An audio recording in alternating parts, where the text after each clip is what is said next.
Greetings, friends. Saludos, amigos.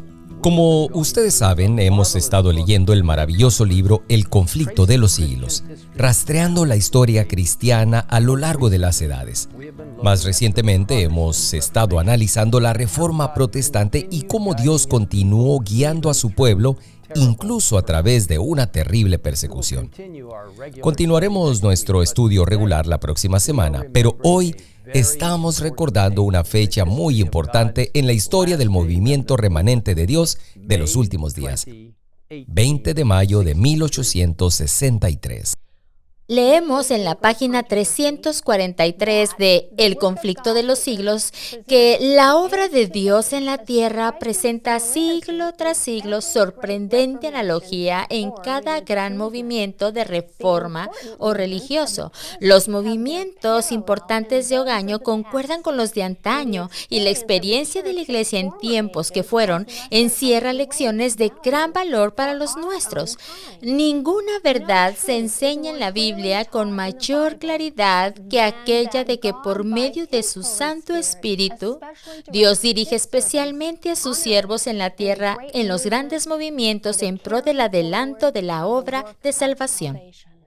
Guillermo Miller, de quien hablaremos más en las próximas semanas, fue un agricultor estadounidense muy respetado que vivió en el noreste de los Estados Unidos a mediados del siglo XIX.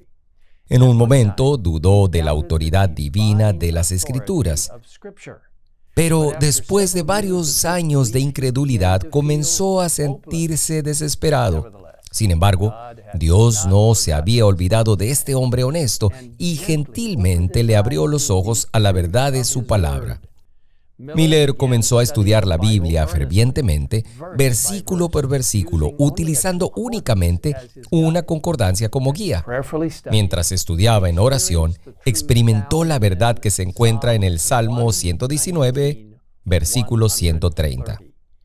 La exposición de tus palabras alumbra, hace entender a los simples. Mientras estudiaba el libro de Daniel, Miller llegó a ese versículo clave. Y él dijo, hasta 2300 tardes y mañanas, luego el santuario será purificado. Después de estudiar este pasaje por algún tiempo, concluyó que el regreso de Jesús era inminente. Miller se convirtió en un destacado líder en lo que se conoció como el segundo gran despertar. Miles de personas en los Estados Unidos y más allá estaban convencidas de que Jesús vendría pronto. Con base en las profecías de Daniel, finalmente se determinó que Jesús regresaría el 22 de octubre de 1844. Esperaron ansiosamente que apareciera su Señor, pero cuando el reloj marcó la medianoche al final de ese fatídico día, su tristeza no conoció límites. Lloraron y lloraron hasta el amanecer. Esta experiencia fue predicha en el libro de Apocalipsis, donde una voz del cielo le dice al apóstol Juan: la voz que oí del cielo habló otra vez conmigo y dijo, ve y toma el librito que está abierto en la mano del ángel que está en pie sobre la mar y sobre la tierra. Cuando Juan pide el librito, el ángel le dice, toma y cómelo, y te amargará el vientre, pero en tu boca será dulce como la miel.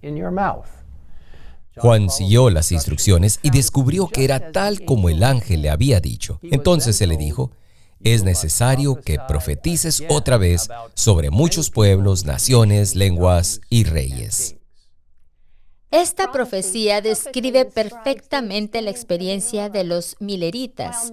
Mientras que muchos creyentes se apartaron después de una experiencia tan amarga, un grupo más pequeño continuó estudiando la Biblia, convencidos de que el error no estaba en la palabra de Dios, sino en su interpretación de la misma. A través de un estudio cuidadoso, comparando escritura con escritura, se dieron cuenta de que en ninguna parte la Biblia llamaba a la tierra el santuario. Un concepto erróneo común en esos días que conduce a la suposición de que la purificación del santuario debe estar refiriéndose a la tierra. A medida que este pequeño grupo de creyentes continuaba estudiando la palabra de Dios, se dieron cuenta de que el santuario al que se hace referencia en el libro de Daniel era mucho más grande que cualquier cosa aquí en la tierra. Era el santuario en el cielo, del cual el santuario israelita en la tierra era simplemente un tipo. El estudio del santuario es un tema importante que discutiremos en videos próximos. Pero por ahora notaremos que esta comprensión de la profecía bíblica fue el comienzo de un movimiento profético del tiempo del fin que condujo a un estudio bíblico más y más profundo. A fines de 1848, este grupo de creyentes había formado los conceptos básicos de una serie de enseñanzas bíblicas muy importantes, incluido el sábado del séptimo día, el ministerio doble de Cristo en el santuario celestial, el estado de los muertos, el don del espíritu de profecía, un entendimiento de los mensajes de los tres ángeles de Apocalipsis 14 y la segunda venida de Cristo. Muchos detalles de estas doctrinas aún debían entenderse más profundamente, pero los conceptos básicos estaban allí. El pequeño grupo de creyentes creció rápidamente y durante los siguientes años desarrolló un ministerio de publicaciones, produciendo revistas, tratados, libros y más. Además, a medida que crecía el número de adventistas observadores del sábado, se construyeron iglesias en numerosos lugares. Para 1854, Ellen G. de White, a quien los adventistas del séptimo día creen que recibió el don profético, comenzó a pedir que el movimiento se estableciera en el orden del Evangelio. Se le había instruido en visión que el orden en la iglesia debería reflejar el orden del cielo y de la iglesia del Nuevo Testamento. Al inicio hubo cierta resistencia a organizarse como organismo oficial, ya que algunos temían que si se organizaba, la iglesia se convertiría en Babilonia. Pero la necesidad de organización se hacía más evidente. Proporcionaría alguna forma de aprobación y apoyo formal para aquellos en el ministerio y una forma de reconocer a los miembros. También era necesario que hubiera una disposición legal para la tenencia de propiedades como la imprenta y los edificios de las iglesias. Por fin, se dio un paso importante en el otoño de 1860, cuando se votó oficialmente el nombre Adventista del Séptimo Día en una conferencia especial celebrada en Battle Creek, Michigan. La primavera siguiente se incorporó legalmente la Asociación de Publicaciones Adventistas del Séptimo Día.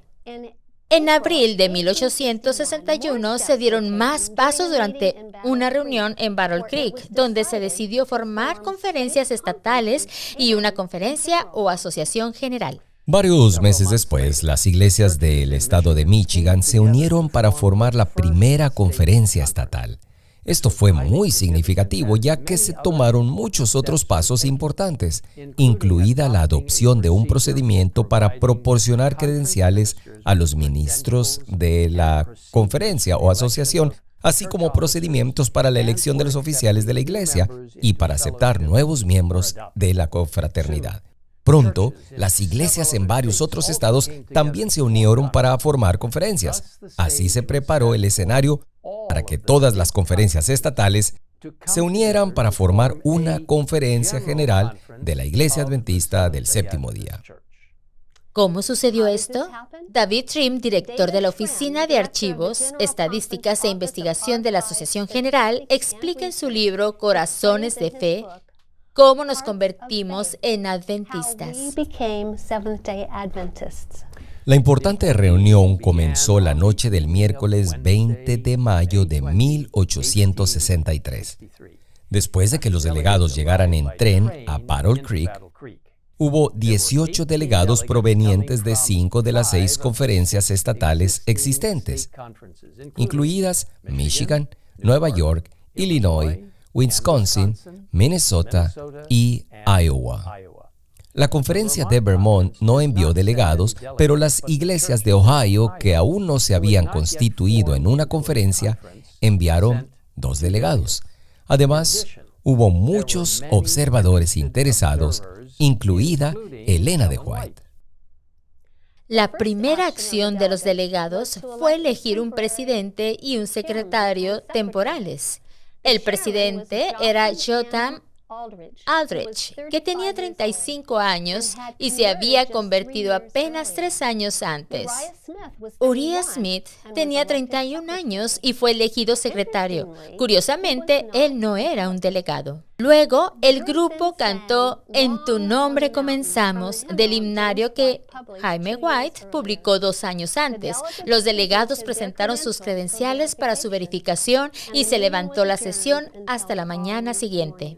Al día siguiente, jueves 21 de mayo, se eligieron 8 delegados para redactar una constitución, la cual fue aprobada por unanimidad, y con eso se fundó oficialmente la Asociación General de los Adventistas del Séptimo Día.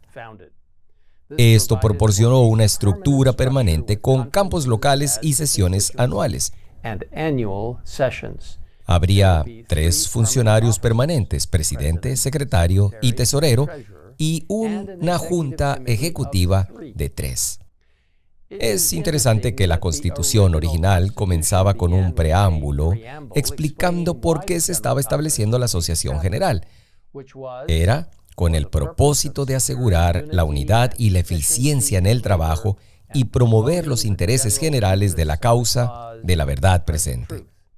Además, la Constitución señalaba que el comité ejecutivo debía supervisar todo el trabajo misionero, decidir dónde se necesitaba tal trabajo y quiénes irían como misioneros.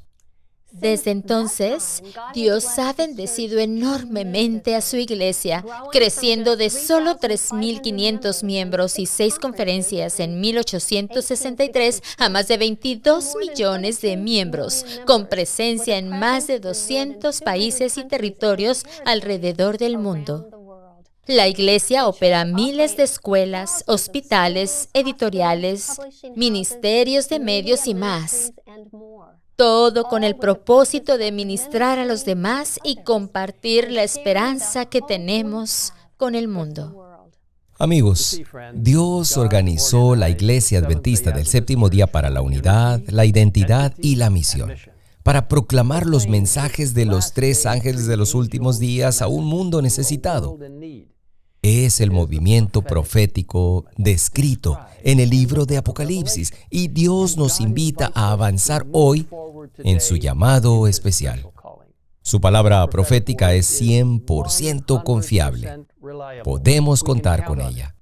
Para concluir, me gustaría compartir con ustedes estas asombrosas palabras grabadas en Habacuc, capítulo 2, versículos 2 al 4.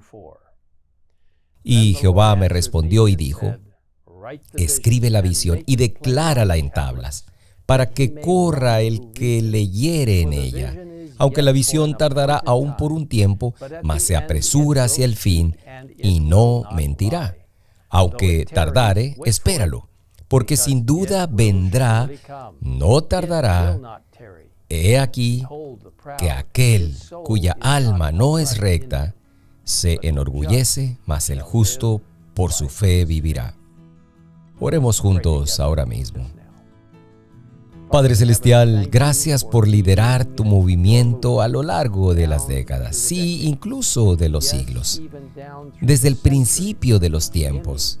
Gracias por tener un pueblo a lo largo de la historia que se adhirió a los mandamientos de Dios y a los principios del cielo mismo. Gracias por la historia reciente de establecer un movimiento poderoso y un movimiento de advenimiento que llevará la proclamación final de los mensajes de los 3 ángeles de Apocalipsis 14 al mundo y preparará a las personas mediante el poder del Espíritu Santo para la pronta venida de Jesús. Gracias por estar con nosotros y por guiar a tu pueblo. Bendícenos ahora, mientras verdaderamente te miramos a ti, aquel que puede ayudarnos a vivir verdaderamente por fe, completamente en ti y por la gracia de Jesucristo. Todo esto te lo pedimos en el nombre de Cristo. Amén. Amen.